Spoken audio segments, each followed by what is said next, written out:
juróom ñaari waxtu toftal fanweeri simili ci télévision Futurs Médias dal leen ak jàmm ci xibaaru marax yi dina bokk ci li ñu waxtaane tey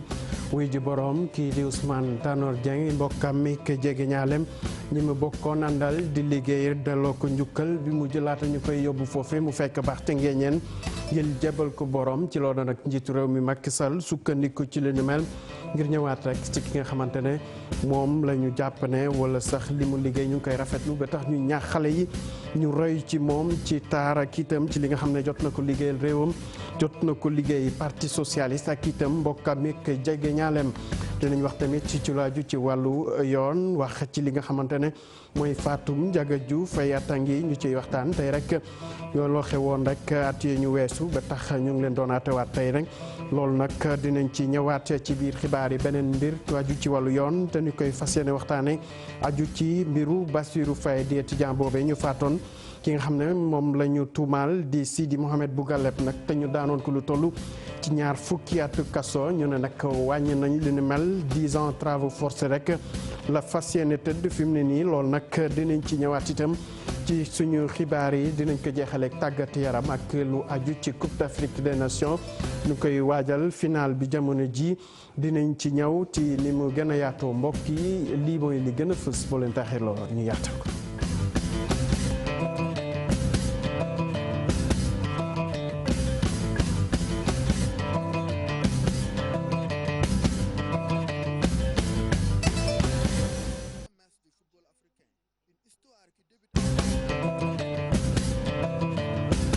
mbokk yi dal leen a jàmm ci xibaar yi ni ñu ko waxee woon ci ponk yi Ousmane Tanor Dieng di kilifa bu ñu ràññee ci wàllu politique fetoon ci parti socialiste wuy ji borom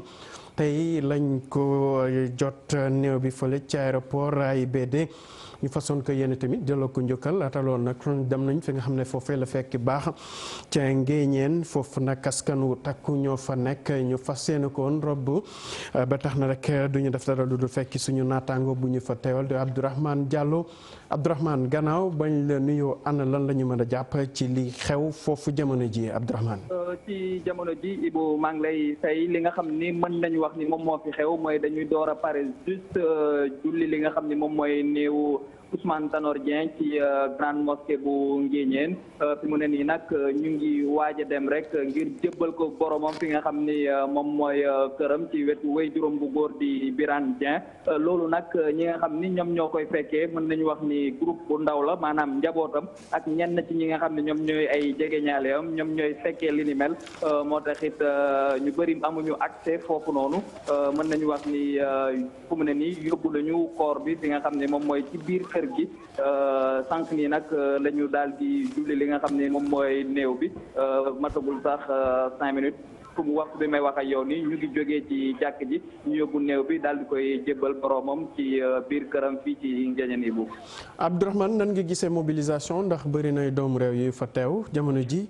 waaw mobilisation bi bëri na rawatina ñi nga xam ne ñoom ñoo dëkkee Nguéniène ñëw nañu gouvernement bi fii presque ku fi manqué bëriwul ndax ñoom ñëpp et puis tamit njiitu réew mi Macky Sall ak ki nga xam ne moom mooy njiitu réewu Mali ñoom ñaar yëpp fekkee woon nañu li nga xam ni moom mooy julli néew Ousmane Tanor Dieng waaye tamit mën nañu wax ni sànq boo gisoon mbir mi sax xaw a yéex ndax néew bi mën nañu wax ni dugg na biir Nguéniène depuis 18 heures waaye ci ay xibaar oto njiitu réew mi ak bi mu nekkoon moom ak njiitu réewu Mali oto bi moo daal di lakk li ni mel a taxoon sax ñu daal di leen génnee ci biir oto bi rawale leen dugal leen ci benn oto laata sapeur yi di daal di fay limousine bi nga xam ni fa la njiitu réew Macky Sall nekkoon ak njiitu réew bu Mali waaye nag mujjantel ga ñoom ñëpp ñaar yëpp dara dalu leen ndax fekkee nañu li nga xam ni moom mooy julli néew bi nga xam ni moom mooy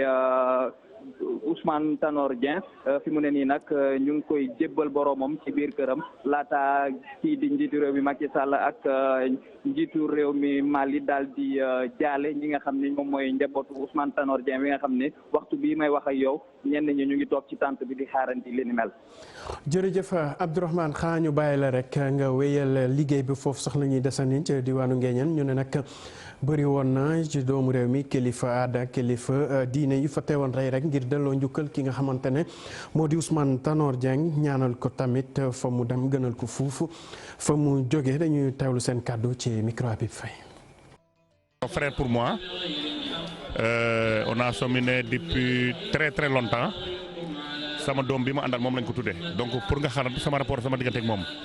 donc mënuma témoigner mais li réew mi wax yëpp mooy dëgg nit ku baax nit ku discret nit ku am solo ci réew mi ku liggéeyal Sénégal te boolewu ci wax. président Tanor dafa nekk nit bu baax jullit la aqan ku bëgg réewam xubbul watan min al iman ku bëgg njabootam la. laqoom la dafa ñu naqari ñu nëpp rawatina man mi nga xam ne sama lépp la sama frère la sama lépp la daal ci gàttal di ko jaal Sénégal yëpp jaale ko président de la République jaale ko peuple Sénégal gouvernement Sénégal ak sëriñ Sénégal ak chrétien yëpp. c'est que ñun ak moom du ñu yàgg moo di ñun écologistes ak socialistes yi moom dafa xamoon li ñu boole et mu am ci taxawaay bu mat sëkk. 2012 moom moo ñëw présider le 3e congrès mondial des écologistes du monde lancement suñu parti convergence des écologistes du Sénégal ma nga fa taxawoon académie bi ñu mujj a organiser à la maison de la presse avec les partis verts d'Afrique ma nga foon. Ousmane Tanor Dieng defe naa ne waxuma la wax àdduna bi Sénégal waaye àdduna bi yëpp seede nañ ko ci baaxam ci bëgg Sénégalam ci bëgg doomu aadama yi ci yiwam ku fi ñëw ku nekk rek mel na ni sa bopp nga fi ñëwal. man sama xarit la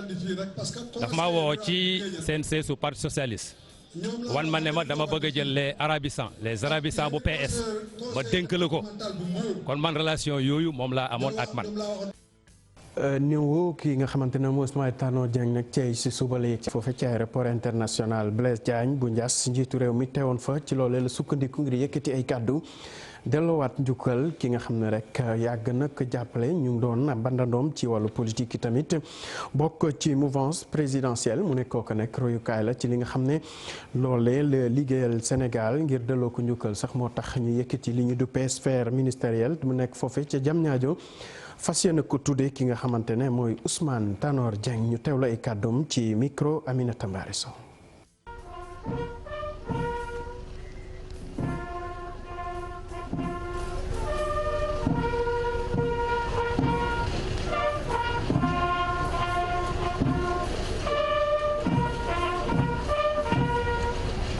waxtu bu diis tamit ñëpp teewal fi Ousmane Tanor Dieng jiitu réew mi njëkkee ci hommage yi. Ce jour est bien triste parce que notre pays vient de perdre un de ses plus illustres. tey bésub naqar la ndaxte réew mi dafa ñàkk doomam bu ko yàgg a liggéeyal yàgg ko jox àqam. qui ignorait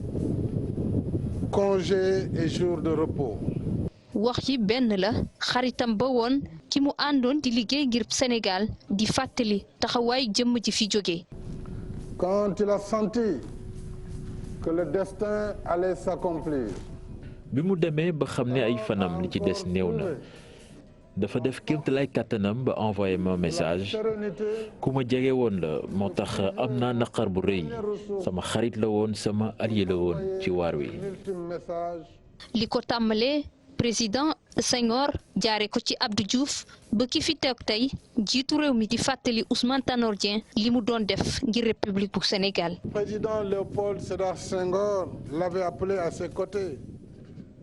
président Senghor 1978 la ko woowoon ci wetam bi mu bëggee ku koy xelal ci wàllum diplomatie ak ku mën a bind. Tanor Dieng def fa liggéey bu rafet bu am solo ba noonu la defee carrière bi ñëpp gis. loole nag ngir génération yi di ñëw bañ ko fàtte jiitu réew mi fas na yéene tuddee Ousmane Tanor Dieng benn ci sphère ministérielle yi nekk fële ci Diamniadio. une des sphères ministérielles les plus modernes dans la nouvelle ville de Diamniadio portera désormais ton nom pour que chaque jour qui se lève. Ousmane Tanor Dieng bés bu nekk dina des ci xel yépp gune yi war a jàng ci moom. pour les générations actuelles et futures.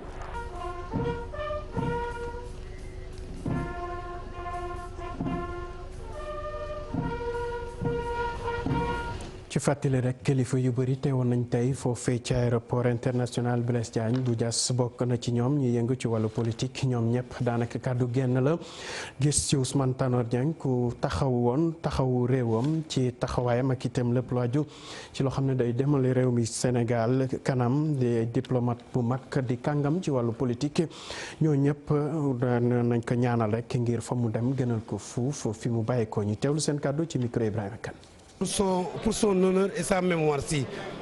je vais vraiment œuvrer à ce que le Parti socialiste soit réuni et que le Parti socialiste soit le premier parti du Sénégal. Ousmane fekk naa ko ba tey si ay situation yu bare mais toujours rek situation boo ko mën a fekk rek da ngay gis ne que dafay am une lecture d'une manière générale wax naa ko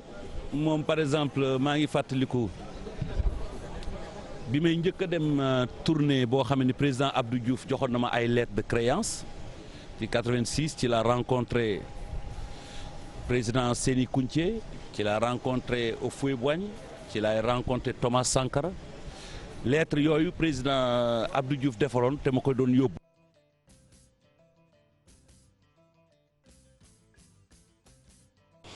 ñuy jégalu ci rëq-rëq dinañ ci ñëwaat ci yeneen xibaar ñu ñëw rek ci li nga xamante ne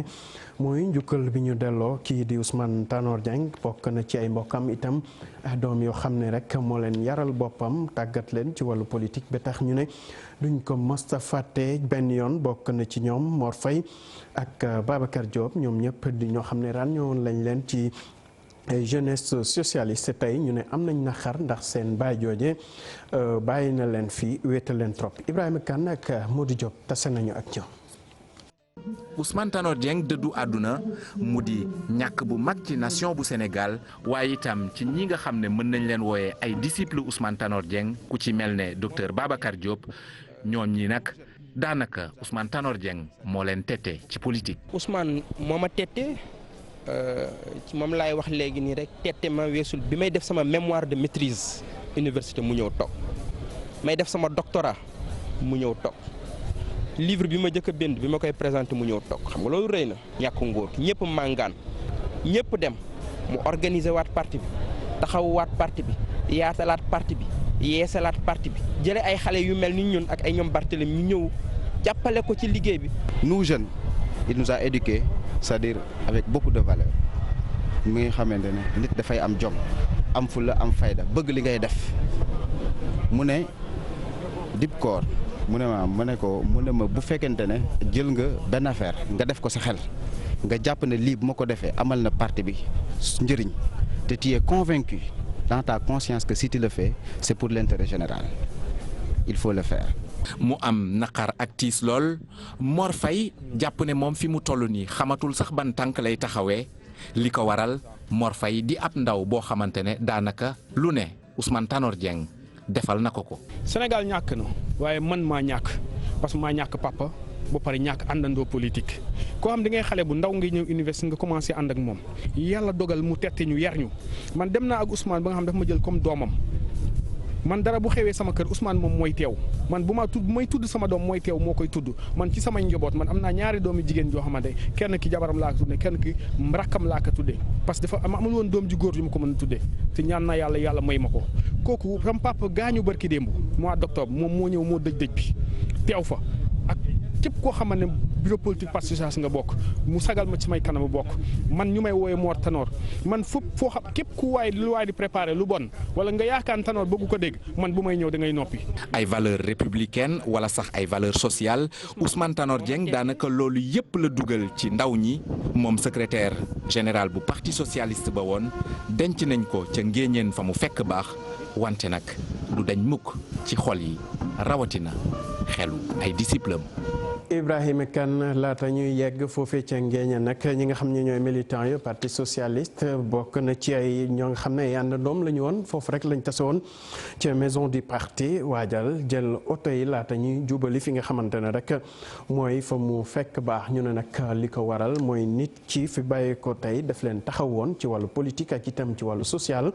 ba tax na rek ñu jàpp ne ku yeeyoo sant la ba tax ñu waroon fa dem Maymuna Njaay Pape Sangone Mbaye teewoon nañ fa tey. doomu réewu Bénin la wante nee na digganteem ak Sénégal gannaaw yàlla Ousmane Tanor Dieng la lu yàgg la ndax kat nee na boobaak léegi mu jege ñeent fukki at. Dans les meetings, à la télé, la façon dont il parle avec douceur, il parle avec amour, il rassemble là où il y a pas d'entente quoi. Il essaie de mettre l'entente. C'est comme ça que moi je l'ai connu. doomu ngéñeen bi ñu ne royukaayu la woon ci ñoom ndax kat lu ci bari moom moo leen ko daan jàngal. Ousmane Tanor Dieng dama ko xam depuis bi ma nekkee xale nekk élève nekk étudiant di ko suivre considérer que moom idole la exemple la mu nekk koo xam ne dafa rafetoon ci lépp ci jëfin ci waxin ci comportement loolu la ñu roy ci moom wax ni rek. tey ji Sénégal ñàkk na ku mag état wu Sénégal ñàkk na ku mag mais département wu Mbour bi nga xam ne ñun ñoo ko bokk département boobu ñàkk na tey doom ju mag. syndicaliste bi dina bokk. Le Sénégal à l'assaut de sa bête noire. Ousmane Tanor Dieng dëddu àdduna mu di. doomu réewu Bénin la wante nee na digganteem ak Sénégal gannaaw yàlla Ousmane Tanor Dieng la lu yàgg la ndax kat nee na. boobaak léegi mu jege ñeent fukki at. Dans les meetings, à la télé, la façon dont il parle avec douceur, il parle avec amour, il rassemble là où il y a pas d'entente quoi. Il essaie de mettre l'entente. C'est comme ça que moi je l'ai connu. doomu ngéñeen bi ñu ne royukaayu la woon ci ñoom ndax kat. lu ci bari moom moo leen ko daan jàngal. Ousmane Tanor Dieng dama ko xam depuis bi ma nekkee xale nekk élève nekk étudiant di ko suivre considérer que moom idole la exemple la. ba tey ba mu dem nii bàyyi ñu fii ba tey ñu ngi ci parti bi rek ñun parti bi moo ñu ñor. boo waxee rek mu ne la monsieur Sow li ngeen di wax bind leen ma ko man bind laa gëm parce que bind bi mooy tax ñu mën a avancer loolu lu am solo la. koo xamante ni ku dëggu la benn bokk yaakaar aussi bu ñëwee ba fii moom moo si jàpp parce que moo nekkoon parti boo xamante ni moo gën a rëy fii bu gën a organisé si Sénégal moom la mais bu ci jàppee ni nii dafa am lu mu ci xam ne nii daf ko ci séntu loolu aussi lu jara naw la. buñ ci noppee dugg ci bus yi nag dem ba Ngéñeen village bi nga xam ni foofu la Ousmane Tanor Dieng fekk baax moom Ousmane Tanor Dieng doonoon secrétaire général bu parti socialiste ak tamit teg ci jiite. lii di HCCT. Maimouna Ndiaye ñu ngi lay jaajëfal xanaa rek di ñaanal kii di Ousmane Tanor Dieng suuf woyof ci kawam yàlla àtte ko ci yërmandem fu mu bàyyi ko gënal ko fuuf fa mu jëm ñu wax ci leneen rawatina ci wàllu yoon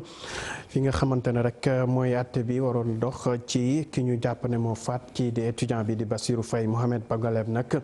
li ci jot ruuse ci li nga xamante ne mooy àtte tey bi ñu ne 2 fukki at lañ ko waroon tëj te travaux forcés loolu nag. jot nañ ko wàññi ba fukki at ñu ne rek loolee li ko waral nag dafa am loo xam ne rek ay avocaam noo ne la ñu taxawee ba tax ñu am li ni mel Aïssatou Gaye Ba teewoon na fa tey àndoon ceek Younous Diatta.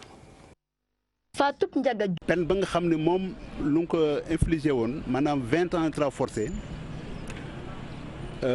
yoon daf ko ramené ba fukki at léegi au lieu léegi mu war a tëdd 20 ans 2 fukki at travaux forcés léegi fukki at la war a tëdd wante ñun ñi nga xam ne ñoo doon layol Seydi Mohamed Bougaleb atte bu nu attee tey ji ànduñu ci tey ànduñu ci ëllëg yoon may nañu ñu dem devant la Cour suprême daf ñuy wax un pourvoi en cassation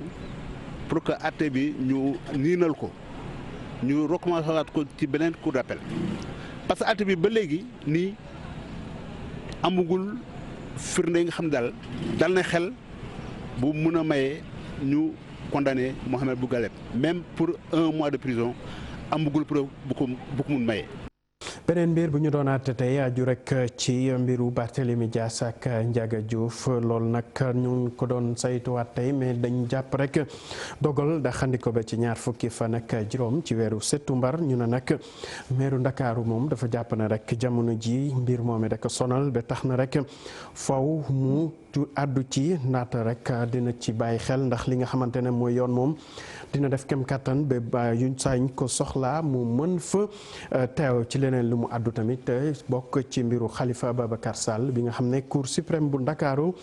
dafa daxandi seen demande rabat d'arrêt bi Maguette Soirée Diallo wax na ci ànd ci ak Younous Diatta. Fatou Ndiaga Diouf dossier bi dal dinañ koy delloo dig daje ñaar fukki fan ak juróom ci weeru septembre bi ñuy dëgmal maire Mermoz Sacré-Cœur bi jàpp na ni moom victime la. man songuma kenn dañ maa song te dañ ma song suma biir mairie presque maintenant léegi mu ma 10 ans bëgguñu àtte dossier boobu